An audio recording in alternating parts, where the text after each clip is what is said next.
Welcome back, MTG Joe here. Today we are going to be looking at the weekly metagame breakdown for the best decks in standard best of one for the January ranked season. So folks are currently speedrunning their way to Mythic, trying to get it. Usually there's always that initial race of folks. So we're going to look at the best decks so far. There's quite a bit of variety this week in terms of stuff that's popping up, including some community decks of folks who've gotten Mythic fairly early that we can look at their decks as well. As always, we get the data from UntapedGG, companion tool that runs alongside Arena's client, tracks your win rates, deck collections, whole bunch of cool stats, aggregates them, and then we get kind of a breakdown in terms of like what the metagame distribution is, what decks are winning, stuff of that nature. So all these deck lists will be pasted into the video description and timestamped, so you can copy and paste to your heart's content. And we'll kind of go over all that stuff. I want to thank everyone who is hanging out with me over the weekend as we are testing standard for an upcoming RCQ. We were playing through the metagame challenge, testing out a whole bunch of variants of Gruul Delirium ahead of my upcoming weekend RCQ. So appreciate everyone hanging out there. It was a lot of fun. We ended up doing like almost 15 hours of streaming, which is a lot for an average weekend for me. But we'll look Diamond and Mythic rank today. We have kind of the popularity of the day, and we kind of expect this early on in the meta. Mono red, Boros Aggro, the aggressive decks, and then kind of the counter to it being the mono black mid-range. We have Dimir mid at about 5%, a deck that generally does much better in best of 3. This is probably one of the best decks in best of 3 against best of 1 because some of the tools that really help it align are in the sideboard to kind of tweak the matchups. Mardu Aggro is basically the Auras deck with Fling. Rakdos Aggro is the mono red deck with Fling. You have Skeletons at about 3.5%, not showing up in the actual win rate stats. And then we have Reanimator as well at 2.6. Kind of seeing the trends. This is usually what we anticipate at the start of each month. People try to go as fast as possible so that you're going to be picking a deck that allows you to kind of win as fast as possible. So we're going to look, we have 75,000 games of data that's going to contribute today, Diamond and Mythic rank. And the highest win rate deck is the Rakdos Aggro, Rakdos Fling. Some interesting inclusions here. Realistically, it's mono red. There's no black like spells being cast in the sense you're just playing Callous Sellsword for its burn together ability. So it's kind of the next pseudo evolution of the Leyline deck, where we had it before, where you had Leyline to double up. Instead, it's playing a couple copies of Urbrass Forge, but just very aggressive, Dreadmaw's Ire, Felonious Rage, Monstrous Rage, Turn Inside Out. So you're going to be targeting these creatures like Cacophony, Scamp, or Heartfire Hero that deal damage when they die just to get through extra damage. And then you could fling them at your opponent to kind of deal double up. The Forges serve as just a way to get some additional damage pushed through. You can also look at Case of the Crimson Pulse. You'll usually be Hellbent in this type of deck because your spells are so cheap. This lets you refill your hand over time as well. The Forge is really good as a counter to the mono black Oops All removal decks. But if you want to play really fast, this is kind of the deck with that. If we move on, mono black mid-range, 66%. So this deck here, I've made the comment in a couple past weeks that I do like having just more dedicated, like things like Go for the Throat, Nowhere to Run over the Edicts. A lot of the creatures are small. It makes you a little worse into like Sheoldreds, but having just more targeted removal and Go for the Throat plays a little bit better. A lot of the decks that are playing Sheoldred also either have like Llanowar Elves or just like the Dimir decks, you have random flyers or things that kind of insulate against that. This gives you a little bit more action against Kaido, however. So that's something to kind of keep in mind how you want to kind of configure your removal. Full Duress, honestly, is not terrible against mono red. We just saw like this mono red version that's got a ton of pump spells, so things to hit there. This is the combo variant where you have Bloodletter plus Unstoppable Slasher to one-shot your opponent. You also have Unholy Annex with the Demon package to draw you cards, drain your opponent, Sheoldreds, Lilies. You got Mishra's Foundry in here. The Mishra's Foundry should be Soulstone Sanctuary. The Soulstone counts as a demon. That works nicer with the Unholy Annex and effects like that. Then go to Mono Blue Flash. Yes, Mono Blue in this day and age. 65% on this one here. So this list here is kind of a tempo-oriented list. You're drawing cards off Enduring Curiosity. You have a bunch of cheap flyers. Sleep Curse Fairy, Spyglass Siren. You have Into the Floodmaw here. You may want to consider Unsummon. And someone can also rebuy your creatures. So depending if it's just like a bunch of removal, you can bounce your own stuff, reset your Flood Pitch Drowner, stuff like that. Some counters in Spell Stutter. Fairy Mastermind can draw cards. Feybloom Trick gives you more evasive bodies that are fairies that work with Spell Stutter. Soulstone's a fairy that works with it. Then you have Kaido here, which any creature dealing damage puts a bunch of loyalty counters on it. Then you could get an emblem that kind of pops off that way there. But kind of tap down stuff, play a little tricky game, evasive flyers, and then Kaido or Curiosity to kind of run away with the game. We then have Selesnya Rabbits. So 63% here. Interesting inclusion here. So they got rid of the one that cares about tokens. Instead, is playing this here, the Hinterland Sanctifier. So you gain life whenever rabbit. This helps against the more aggressive decks. So then you're just basically playing rabbits. You have Sheltered by Ghosts is another one here that cares about, or just, you can make big creatures at times, things like Bloomborough Elder. So this is just more removal. Plays with the life link, so this helps you against mono red, stuff like that. And then just can be some, this deck usually lacks, like mono red can just Goldfish, in the sense that you don't have to worry about removal against it. They sometimes play like Season of Burrow or stuff like that. But you're just making a bunch of tokens, going wide. You have Anthem effects and like Valley Quest Caller. An attack from Phineas puts counters on things. Warren the War Leader can put counters, or create creatures. You draw cards with Knight Errant. One thing of note here, you shouldn't be playing Lush Protocol in this deck. You don't want tap lands in your aggressive deck. Instead, cut these, cut one of each of the basics, and play 4 of the Selesnya Verges. So that would be kind of the main change you would want to make there, just to make it a little bit more efficient. You want your aggro decks to have untapped lines as much as possible. Go to Azorius Control. So Control seems to like ebb and flow. We see it some weeks they're in the 60s, some weeks they're like bottom 50s. This list here we're seeing with the reprint of Mazemind's Tome. So a way to kind of smooth out your draws, sink some mana into it for card advantage, and then gain you some life. Full Elspeth Smite, full Soul Partition, so some cheap removal there. You have Jace as a win condition, along with Hornlock Whale, which is also some 2 mana interaction. You have Fountain Port in your mana base, so that's another win condition there. Farsight Ritual as a way to kind of Memory Deluge at home, kind of cheap value. Sunfall tokens can get you there. Opting for Day of Judgment as the sweeper at 4 mana, instead of something like Split Up or Temporary Lockdown. Then go to the more traditional mono red aggro. So this deck here is the deck we've been looking at week over week. This is kind of the tried and true version.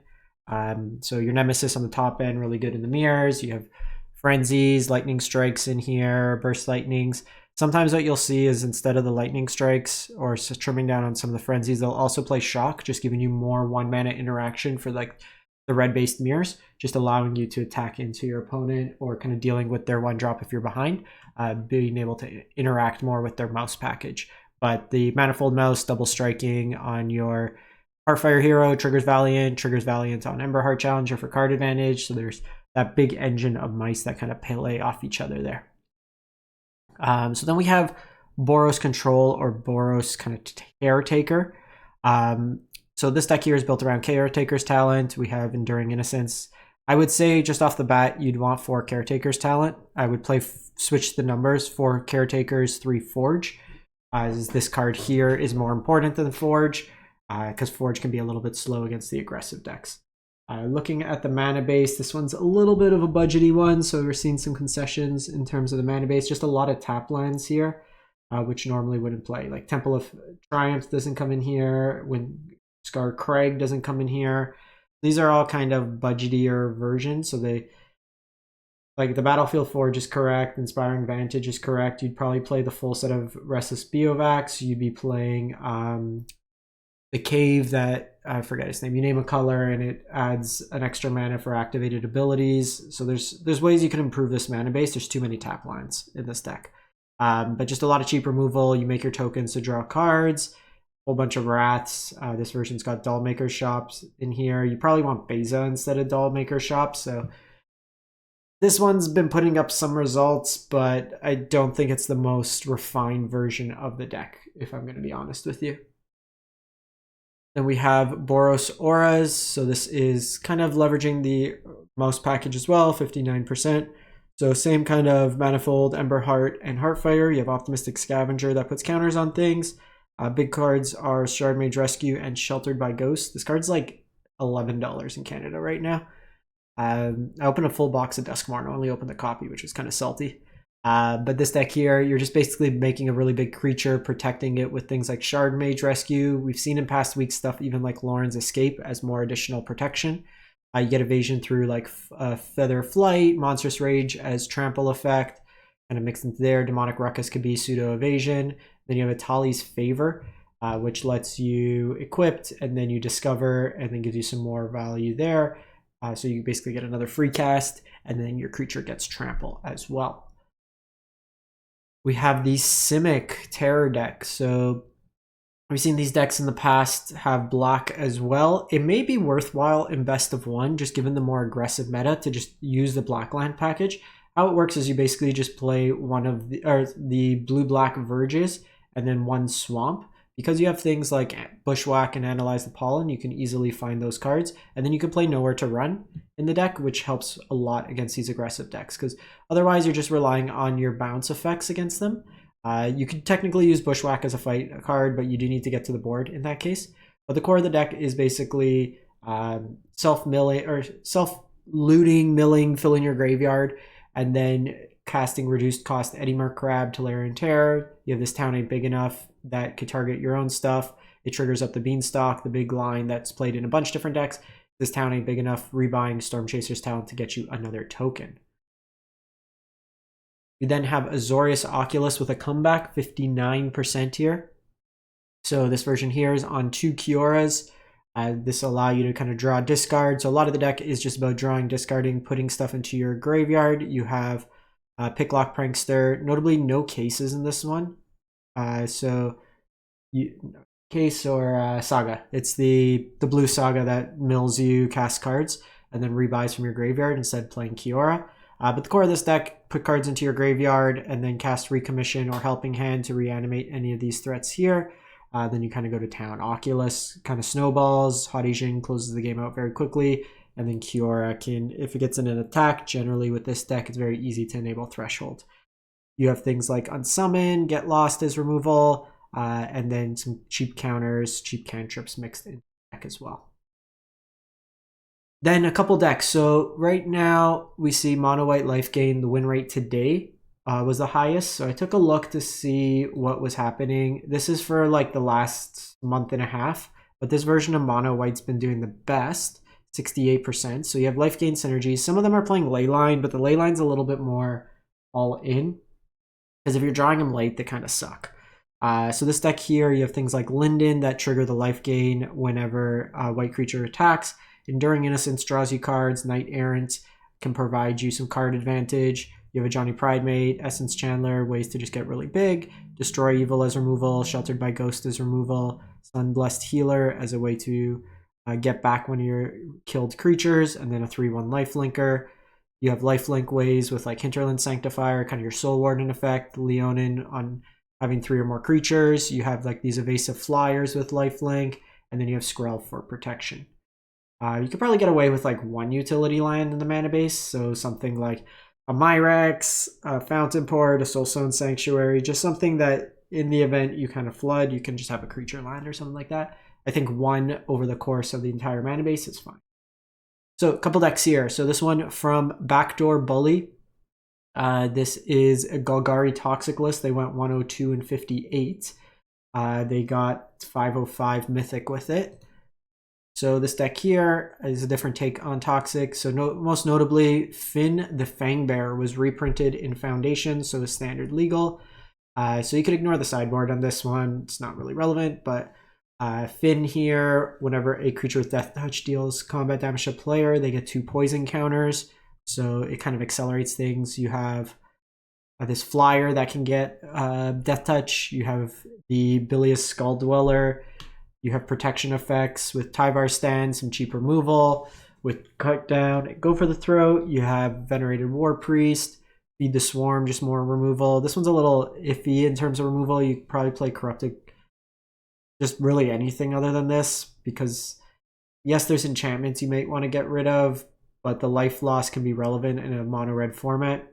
Gaia's Gifts, just ways to get like hexproof, another way to get like enchantment or like extra toxic. This seems like a little bit of a budgety version. Even with stuff like this, we see Cavern of Souls. I guess, are these all Phyrexian? The naming of Phyrexian actually isn't too bad. Like, it hits most of your stuff. The Myrex and the mana base. So kind of an interesting idea, just different ways. Finn's very strong with like Death Touch creatures.